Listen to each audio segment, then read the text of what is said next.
وانا ساديو ماني نحييه لانه في خط التماس لما كان يطلب منهم يوليو قال لهم سورتي اون فالا غاني كوم دي زوم باي لي لون غاني كوم دي زوم لو سينيغال.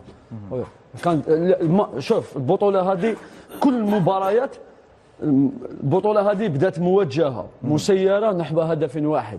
كل مباريات المنتخب المغربي في الادوار الاقصائيه تنزانيا كاميرون نيجيريا كلها كانت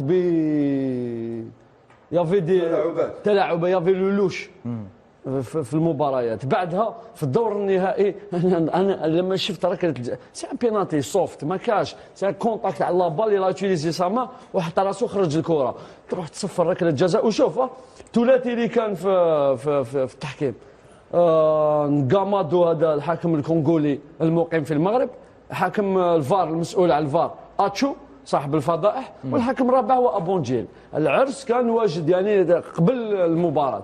التحكيم طاقم الاطقم التي عينت في التحكيم سواء الحاكم الرئيسي جريمه تحكيميه مع سبق الاصرار والترصد، الحكم الرابع وحاكم تقنيه الفار كلهم اصحاب سوابق في هذه المنافسه ولا في المنافسات السابقه، لذلك تم وضعهم خصيصا. اعتقد بانه العداله الالهيه والمنتخب السنغال، العداله الالهيه يمكرون ويمكر الله والله خير الماكرين.